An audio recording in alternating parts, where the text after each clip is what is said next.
Oubliez ce que vous savez ou croyez savoir sur la voyance. Ici, il n'est pas question de magie, mais de lucidité. Vision ouvre un regard neuf sur ce que l'on appelle la réalité. Bonjour à tous. Aujourd'hui, je vais répondre aux questions reçues par email de Yann. Donc, j'ai déjà répondu à certaines questions lors de précédents épisodes. Je continue sur ma lancée. Donc, Yann m'envoie un mail et me dit: j'ai enfin eu le temps d'écouter vos épisodes en les enchaînant, qui sont enrichissants et qui en effet apportent des explications nécessaires et des réponses à certaines questions que nous nous posons. Je me posais en réaction quelques questions. Que pensez-vous de l'astrologie? Vous employez à un moment dans l'un de vos épisodes le terme astrologue reconnu, ce qui sous-entend que vous ne méprisez pas cette pratique. Et pensez-vous qu'un astrologue puisse prévoir l'avenir d'une personne dont il fait le thème? Alors, Yann, je ne méprise sur le fond aucune pratique. Aucune. Je ne méprise ni l'astrologie, ni la cartomancie, ni la tarologie, ni aucune discipline.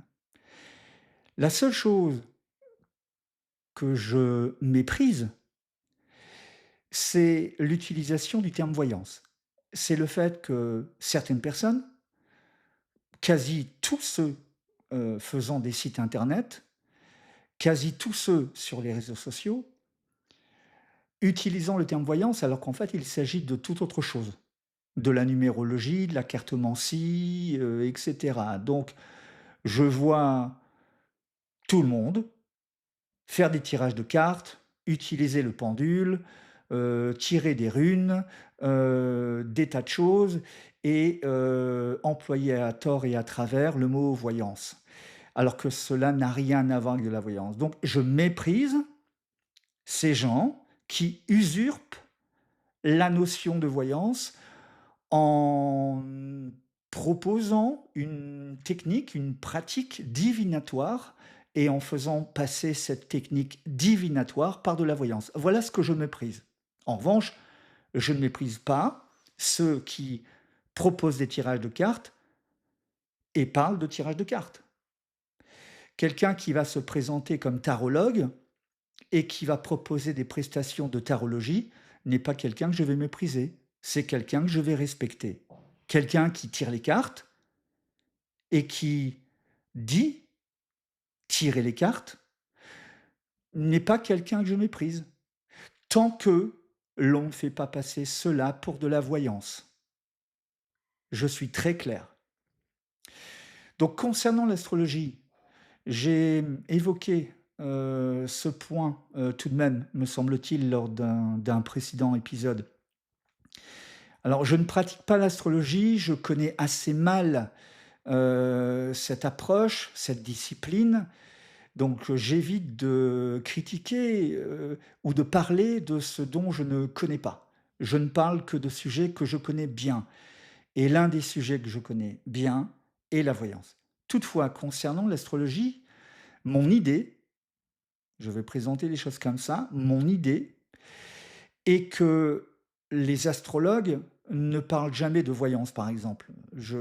Un astrologue droit dans ses bottes ne va pas dire qu'il est voyant. Souvent, les astrologues parlent d'astrologie et ne parlent pas de voyance.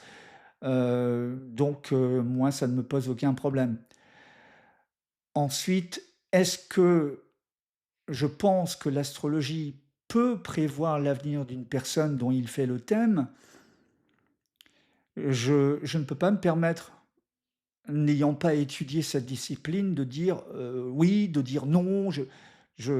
C'est un sujet que je ne connais pas assez pour pouvoir m'avancer. Ce que je peux dire, c'est je pense, ça n'est que mon idée, pas une idée définie, arrêtée, et ça n'est pas une certitude. Mais mon idée est que l'astrologie sert avant tout à définir des caractères, à, analyser peut-être des comportements, et ce genre de choses, beaucoup plus que de prédire. C'est l'idée, que j'en ai. La chanteuse Françoise Hardy qui, a beaucoup pratiqué l'astrologie, disait, elle, clairement, que l'astrologie ne servait pas à prédire et que les gens qui se servaient de l'astrologie pour prédire n'étaient que des charlatans. Bon, voilà ce qu'elle disait, me semble-t-il, sauf erreur de ma part, hein, mais je me souviens, assez clairement que c'était sa position. Alors, je ne sais pas si je peux dire les gens qui, utilisent l'astrologie pour prédire sont des charlatans. Je n'ai pas envie de dire ça comme ça, parce que je connais mal le sujet. Donc je ne peux pas affirmer quelque chose d'aussi direct. Françoise Hardy le faisait, moi je me garderai de le faire. Simplement, je pense, en partie comme elle, à savoir, l'astrologie n'est pas faite pour prédire, mais plus pour définir des caractères. Il me semble que l'astrologie est un outil de connaissance de soi. Voilà l'idée que j'en ai. Ensuite, Yann, poursuit à ces questions. Donc ça n'est pas un interrogatoire de type Gestapo, heureusement, mais il poursuit gentiment ses questions et je prends plaisir à répondre à ces questions. Idem pour les cartes, tarot, etc. On comprend que cela ne vous sert à rien, mais pensez-vous que cela puisse avoir un effet sur la perception de l'avenir? Ou faut-il posséder un don de voyance tel que le vôtre dans tous les cas? Donc, combiné avec le tirage de cartes.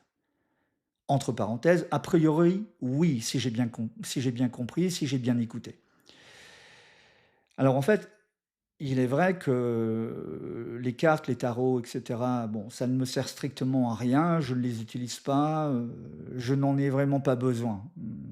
Là, il faut être extrêmement clair.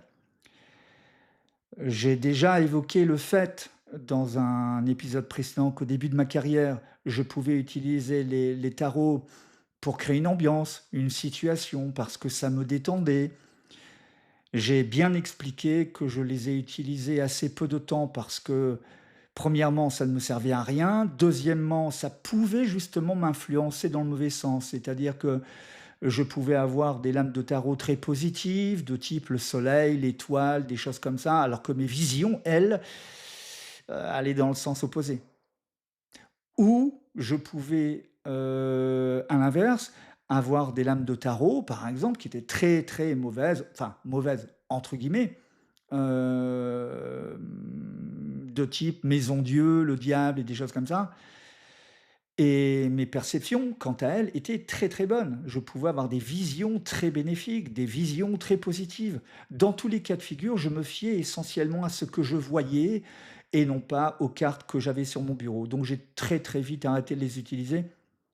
Entre ça et rien, c'est pareil. Je dirais même que les lames de tarot avaient tendance à parasiter mes perceptions, à me gêner, à m'handicaper. C'est un petit peu comme si, vous vous accrochiez à un boulet de 2 kilos au pied d'un coureur, d'un sportif de haut niveau, en athlétisme, sur un 100 mètres. C'est un peu la même chose. C'est là, les tirages de cartes, de tarot et compagnie, pour moi, c'est des boulets. Donc voilà, il faut être extrêmement clair là-dessus. Donc en ce sens, ça avait, dans une certaine mesure, un effet, sur la perception que j'avais de l'avenir de mes clients. Ça avait un effet, parce que ça me faisait perdre du temps, ça me gênait tout simplement. Donc en ce sens-là, oui, ça avait un effet sur la perception de l'avenir, mais j'ai réglé vite le problème, j'ai tout arrêté et depuis une éternité, je n'utilise plus tout ça. Je me fie à ce que je perçois directement. C'est un peu, pour vous donner une comparaison, c'est un peu comme si vous preniez une voiture et si vous avez la possibilité de prendre l'autoroute, je ne vois pas pourquoi vous auriez envie de prendre les chemins de terre. Ça ne sert à rien, vous n'avez pas de temps à perdre, autant prendre, l'autoroute. Sur le fait donc où Yann me demande: «Où faut-il posséder un don de voyance tel que le vôtre dans tous les cas?» Alors, en fait, en réalité, utiliser des supports de cartes ou de tarot en ayant de vraies capacités de perception de voyance, ça peut être stimulant pour certains ou handicapant. Ce qui était mon cas, c'était handicapant. Mais sans, réelle capacité de voyance, il est très difficile de pouvoir avoir des résultats, concluants, sur un nombre important de personnes. Pourquoi? Parce que si vous n'avez rien à dire, il vous suffit de faire un tirage de tarot, de cartes, et vous aurez des choses à dire. Vous aurez matière à faire du verbe. C'est pour cela, par exemple, que si vous n'avez aucune faculté de voyance, vous allez à la Fnac, vous achetez un livre sur le tirage de tarot, mais souvent présenté, comme soi-disant devenez voyant en 15 jours, ou vous avez tous des capacités de voyance, devenez voyant ou voyante, enfin des absurdités comme ça. Et donc vous vous achetez un jeu de cartes, un jeu de tarot, en ayant l'impression que c'est de la voyance, alors que vous avez compris qu'il n'en est rien. Et vous apprendrez à tirer les cartes, vous apprendrez à faire des tirages de tarot, et même si vous n'avez jamais eu de perception de voyance de votre vie, même si vous n'en aurez jamais, vous aurez des choses à dire. Vous aurez du verbe à exposer. Donc, vous pourrez tirer les cartes, vous direz des choses, ça ne sera que du verbe, rien d'autre. Et sur un ensemble de verbes, vous aurez forcément des choses approximativement vraies. Et si vous vous amusez à faire des tirages de cartes ou de tarot à votre entourage, sur un ensemble de verbes, vous aurez forcément quelqu'un qui viendra vous dire: «Ah mais tu m'avais dit ça, les cartes avaient dit ça s'est avéré juste». Oui, bien sûr, ça s'est avéré juste. Heu, c'est comme si, là, par exemple, vous étiez, 150 millions d'auditeurs à m'écouter. Si je vous disais, que là, j'ai un message de l'au-delà, c'est pour une personne qui m'écoute, la personne décédée s'appelle Sarah, elle est morte d'un accident de voiture et elle dit ça à sa maman qui s'appelle Brigitte, qu'elle regrette, elle n'a pas eu le temps de lui dire au revoir. Bon, ben, si 150 millions de personnes m'écoutent, il y en a bien une qui va me rappeler en me disant: «Mais vous avez capté le message de la personne que j'aime parce que les noms correspondent, la façon dont la personne est morte correspond». Oui, bien sûr, statistiquement sur 150 millions, voilà.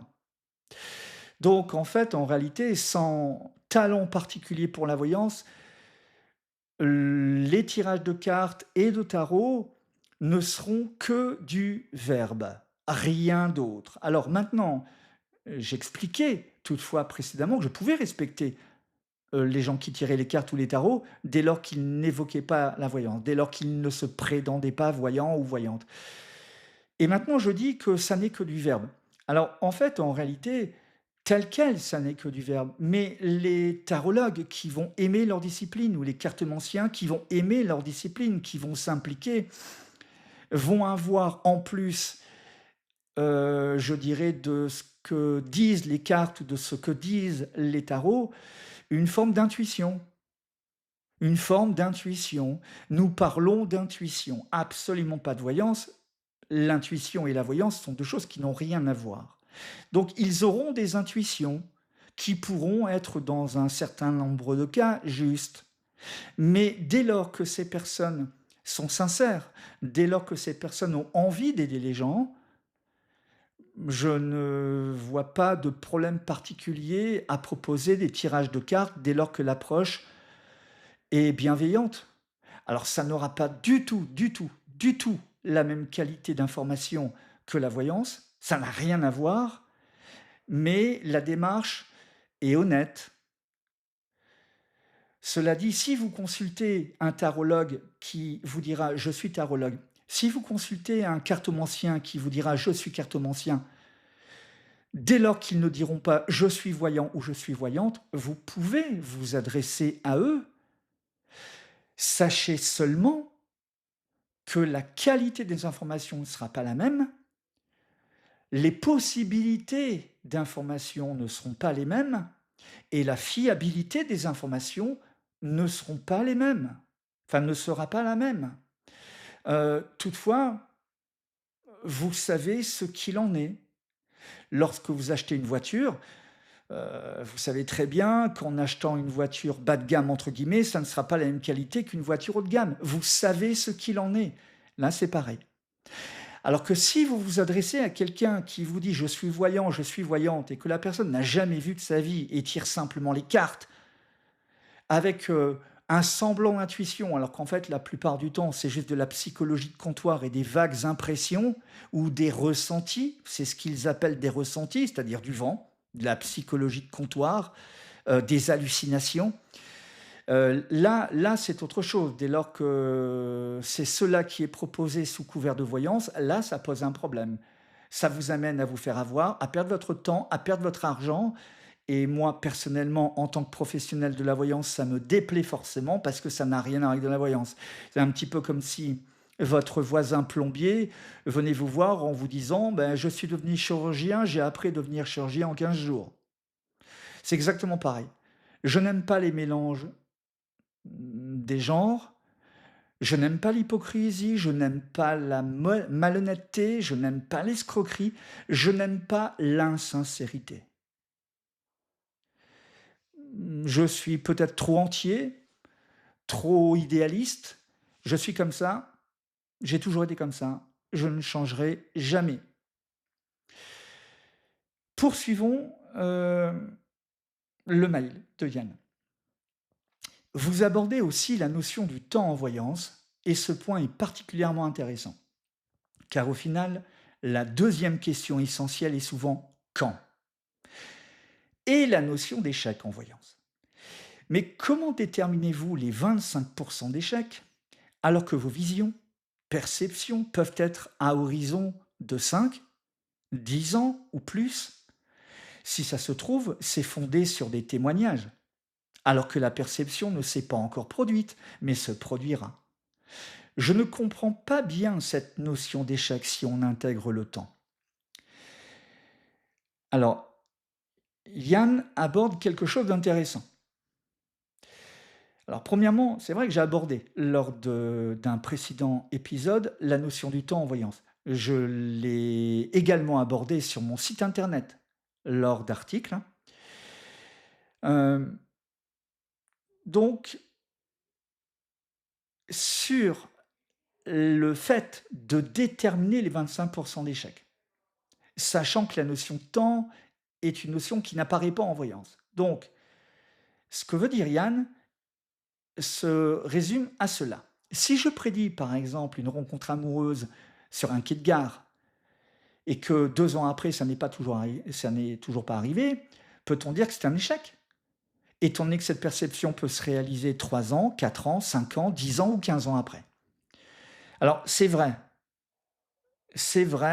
que se dire: «C'est un échec» au bout d'un laps de temps de, par exemple, 1 an ou 2 ans, dans ce type de contexte, à savoir une prédiction aussi claire que vous rencontrerez quelqu'un sur un quai de gare, donc il n'y a pas de deadline. On ne peut pas se dire au bout d'un an ou 2 ans: «Si ça n'a pas eu lieu, c'est un échec». Effectivement, parce que ça peut se produire plus tard.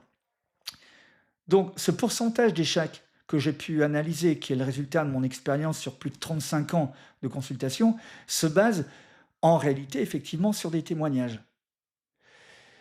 Je ne cherche pas midi à 14 heures. Lorsque l'on m'écrit, par exemple, ou lorsque l'on me dit, en profitant d'une consultation: «En fait, David, vous m'aviez prédit telle ou telle chose, c'est arrivé». Ou lorsqu'on me dit: «David, vous m'aviez prédit telle telle chose, vous vous êtes trompé, ça n'est pas arrivé». Bon, c'est vrai que lorsqu'on me dit: «Ça n'est pas arrivé», il est possible que 10 ans après, ça ne se soit pas toujours vérifié. Tout comme il est possible que 10 ans après, on finisse par me dire: «Au fait, on pensait que c'était une erreur et ça a fini par se vérifier». Bon, c'est vrai. Mais pour faire simple, ce taux d'échec de 25 est estimé à partir de témoignages. Il faut être très clair, mais c'est pour ça qu'on ne peut pas se fier à ce 25 d'échec et donc 75 de réussite comme étant un chiffre, absolu, hein. Il faut être très clair là-dessus. On ne peut pas se dire: «C'est ce chiffre-là, point, c'est écrit dans le marbre». C'est une estimation et donc cette estimation se base sur des témoignages, sur des résultats, sur ce que l'on rapporte. Donc, avec un petit peu de recul, l'on me dit: «David, voilà, vous avez vu telle et telle chose, ça s'est vérifié. En revanche, telle ou telle chose ne s'est pas vérifiée». Bon, voilà. À partir de ces témoignages, il y a 25 d'échecs. Alors ces 25 d'échecs incluent les détails. Pas uniquement, vous allez rencontrer quelqu'un sur un quai de gare. Alors rencontrer quelqu'un sur un quai de gare, c'est un détail, c'est précis. Il ne faut pas non plus, demander la lune, hein, je ne suis pas le Père Noël, mais il arrive que j'aille plus loin. Vous rencontrez quelqu'un sur un quai de gare, c'est quelqu'un qui aura des yeux bleus, qui aura 2 enfants et qui professionnellement sera dans l'administration fiscale. Bon, par exemple. Mais ne me demandez pas, lorsque vous me consultez, d'aller autant dans le détail systématiquement. Il faut m'écouter, me laisser faire. Si j'ai un détail, une seule perception et rien de plus, il faut s'en tenir à ça. Si j'ai beaucoup plus de détails, prenez, recevez, bénéficiez de tous ces détails, mais n'exigez pas de moi que je sois une machine. C'est très important. Plus vous me laissez travailler, et mieux c'est. Plus vous me laissez travailler, plus vous serez bienveillant et plus j'aurai envie de donner, plus j'aurai envie d'avoir le maximum d'informations. Je suis suffisamment exigeant envers moi-même pour aller chercher ce qu'il est possible d'aller chercher en termes d'informations. Donc je pense avoir répondu sur cette notion de 25 d'échec, qui effectivement est rattachée à la notion de temps quant au constat. Nous poursuivons concernant le mail de Yann. De plus, sauf erreur, à part les témoignages certifiés, vous ne dites pas comment un voyant est vraiment reconnu. Vous parlez des tarifs, des emplois du temps, pas trop de consultations possibles, des supports, cartes, etc. Mais vous, comment pouvez-vous affirmer que tel ou tel voyant est sérieux, fiable, etc. Connaissez-vous d'autres voyants fiables et compétents, comme vous? Je sais que c'est une question difficile mais importante, car les voyants comme vous sont rares et difficiles à trouver en réalité. À part vous, je n'ai rencontré qu'une seule personne fiable, et c'était il y a plus de 25 ans. Alors, soyons très clairs. Sur l'idée d'un voyant reconnu, lorsque l'on me pose la question comment savoir qu'un voyant est vraiment reconnu? Bon, il faut être très simple, enfin il faut faire, il ne faut pas se casser la tête comme on dit.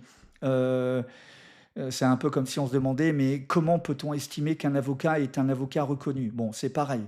Un avocat est reconnu, point, ou n'est pas reconnu, point. C'est pareil pour un voyant. Donc là, c'est très simple.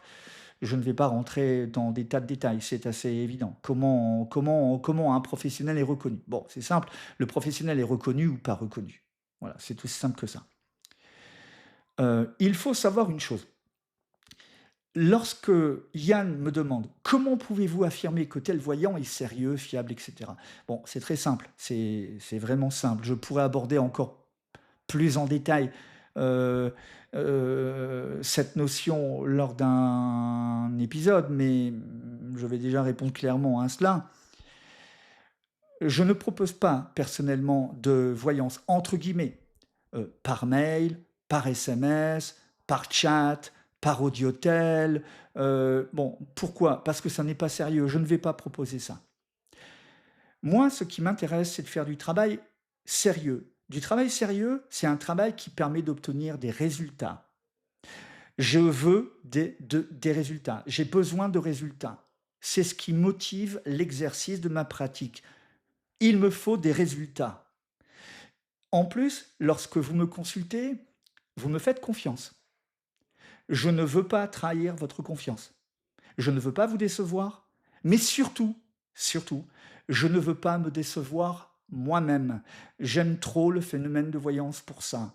Pour cette raison, je ne propose pas des prestations donc par SMS, chat, email, audiotel, parce qu'il n'est pas possible de proposer de véritables consultations de cette manière. Il n'est pas possible de faire un travail de qualité de cette manière. Ne pas proposer de prestations par ces moyens revient à dire que l'on exerce sérieusement. Donc, qu'est-ce qui me permet d'affirmer qu'un voyant est sérieux ou pas? Alors, d'abord, un voyant qui va s'en tenir à ne pas exercer par les moyens que je viens d'évoquer est sérieux déjà en ce sens, puisqu'il ne pratique pas d'une manière qui ne permet pas de pratiquer avec efficacité. Donc lorsque vous voyez par exemple sur internet ou sur des réseaux sociaux, donc sur internet, vous avez des sites internet de personnes voyants, voyantes, et cetera. D'ailleurs, la plupart du temps, ça n'est pas des voyants et ça n'est pas des voyantes parce que vous avez tout de suite des photos, vous voyez des cartes, vous voyez des tarots, vous voyez des pendules. En plus, souvent sur les sites internet, on vous parle de voyance, on vous parle d'astrologie, on vous parle de tirage de cartes, on vous parle de tas de choses qui n'ont rien à voir, mais rien du tout avec la voyance. Donc déjà, vous savez que c'est pas de la voyance. Vous savez que c'est n'importe quoi. Et en plus, si on vous parle justement de prestations par email, par chat, par SMS, alors là, vous êtes clairement en train de regarder un site qui n'est pas sérieux. Alors le pire, c'est que je vois certains sites où les gens se proposent comme sérieux. Alors là, c'est, pardonnez-moi l'expression, mais c'est hallucinant. Je tombe de ma chaise. C'est-à-dire, vous avez des sites internet. D'ailleurs, la plupart du temps, je me rends compte qu'on a bien observé mon propre site à moi. On l'observe bien parce que je vois assez souvent voyant sérieux et reconnu. Alors ça, c'est un titre de page clairement apposé sur une de mes pages sur mon site internet depuis une éternité. D'ailleurs, si vous allez voir sur mon site internet dans la partie consultation, enfin dans la partie présentation, au niveau de la partie présentation, vous avez un titre où effectivement c'est mis voyant sérieux et reconnu me concernant. Bon, alors à partir du moment où vous me connaissez, à partir du moment où vous comprenez ce que je dis, vous comprenez en quoi euh, je peux être sérieux et en quoi je peux être reconnu. Il suffit de regarder les articles de presse, les références télé ou radio, mais ça n'est pas le plus important. Le plus important, c'est les témoignages certifiés par tiers de confiance. Cela additionné à des tas d'autres choses peut expliquer pourquoi je peux me permettre, peut-être avec un peu trop de prétention, de préciser voyant sérieux et reconnu. Bon, j'exerce depuis 35 ans. Des tas de choses ne figurent pas sur mon site internet. Je pourrais faire allusion aux expériences que j'ai pu faire avec certains scientifiques dans le cadre de recherche. Bon, je n'aime pas trop parler de ça, donc je n'en parle pas sur mon site. Là, j'ouvre une petite parenthèse, je n'en parlerai pas, je n'aime pas aborder ce genre de choses. Mais donc, sur des tas d'autres sites, bizarrement, on retrouve un peu les mêmes choses. Voyant, sérieux et reconnu, voyante, sérieuse et reconnue. Puis quand vous regardez, vous voyez des images de cartes, de tarot, et puis vous voyez des prestations, voyance par email, ou par SMS, ou par chat, etc. Bon, tout ça, justement, n'est pas très sérieux. Donc ça n'est pas parce que l'on dit que l'on est sérieux qu'on l'est, si dans les faits, les prestations ne le sont pas. Ça n'est pas parce que l'on dit qu'on est reconnu, si dans les faits, on ne l'est pas. Me concernant, moi, suis-je sérieux? À vous de vous en faire une idée. Est-ce que je suis reconnu? À vous de vous en faire une idée. Quoi qu'il en soit, je ne propose pas de prestations qui ne permettent pas de faire de la qualité. C'est simple, clair. Je ne m'intéresse qu'à la qualité. J'essaye de faire du bon travail. Je ne suis pas parfait, je ne suis pas infaillible, mais comptez sur moi pour tout faire pour faire du bon travail. Parce que pour moi, la voyance, l'exercice de la voyance n'est pas un business. L'exercice de la voyance n'est pas motivé par le fait de faire de l'argent. L'exercice de la voyance est motivé par l'amour de la voyance me concernant. J'aime la voyance.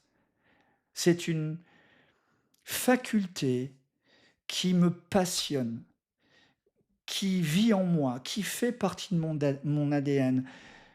J'aime la voyance, j'aime exercer, j'aime avoir des visions, j'aime pouvoir faire quelque chose pour ceux qui me consultent J'aime pouvoir les aider, j'aime pouvoir leur éviter des problèmes.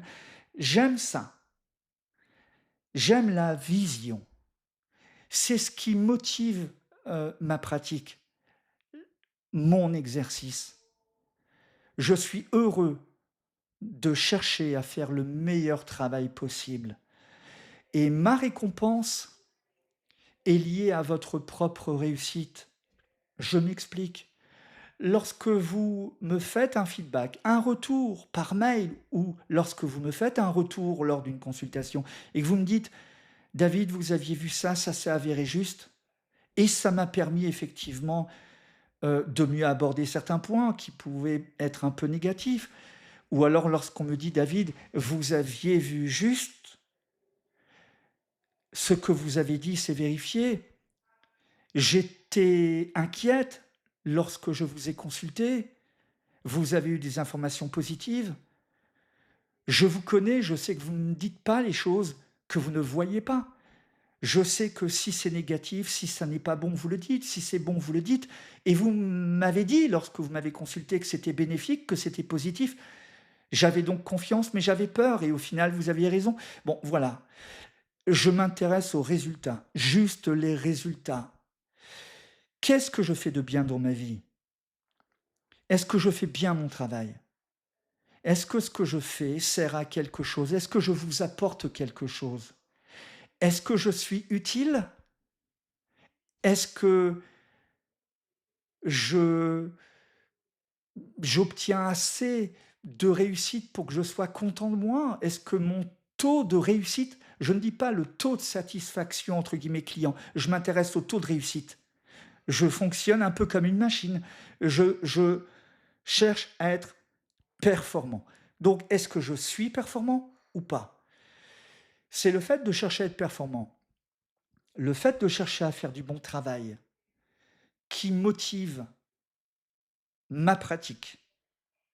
C'est cela qui me fait vibrer l'amour de la voyance. C'est cela qui me motive. Je poursuis les questions de Yann. Connaissez-vous d'autres voyants fiables et compétents comme vous? Je sais que c'est une question difficile mais importante, car les voyants comme vous sont rares et difficiles à trouver en réalité. À part vous, je n'en ai rencontré qu'une seule fiable et c'était il y a plus de 25 ans. Alors je vais dire simplement les choses. Je connais d'autres voyants fiables et compétents. Le problème, c'est que il n'y en a que quelques-uns. Il n'y en a pas des milliers, ni quelques centaines, ni quelques dizaines. Il n'y en a que quelques-uns. Et on se connaît les uns les autres. Donc oui, je les connais et eux me connaissent. C'est un peu comme un petit club avec une carte VIP et le club est restreint. Ça se limite à peut-être une dizaine. Pas uniquement en France, au travers de la planète, une dizaine. Le reste, euh, c'est autre chose. C'est des gens qui tirent les cartes. Bref, en un mot, ça n'est pas question de voyants. Enfin, de voyants, ça n'est pas des voyants, c'est autre chose. C'est des praticiens des arts divinatoires. Et les praticiens des arts divinatoires pensent que ce qu'ils font est de la voyance. Les arts divinatoires n'ont rien à voir avec la voyance. Je dis clairement, moi, que la voyance n'est pas un art divinatoire. C'est un outil d'information. Ces informations sont obtenues en dehors du champ conventionnel d'accès aux connaissances. Et ces perceptions ne relèvent pas des 5 sens ordinaires. Mais donc la voyance est un outil qui permet d'obtenir des informations hors champ de connaissances habituel et hors champ des 5 sens ordinaires. La voyance n'est pas un art divinatoire. Point. Terminé. Point barre. Voilà ma position. Donc tous les gens proposant des arts divinatoires et pensant que tout cela est de la voyance, non. Donc, se dire qu'il y a des milliers, des centaines de milliers de voyants, non, non. Il y a, en fait, en réalité, des milliers, des milliers, des milliers, des centaines de milliers de praticiens des arts divinatoires. Oui, oui. Des centaines de milliers de praticiens d'art divinatoire. Oui. Des centaines de milliers de voyants ou voyantes. Pas du tout.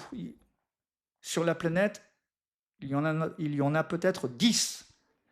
Et j'ai la chance d'en être un. Sauf si je suis atteint d'une maladie mentale depuis 35 ans et que je baigne dans un délire total.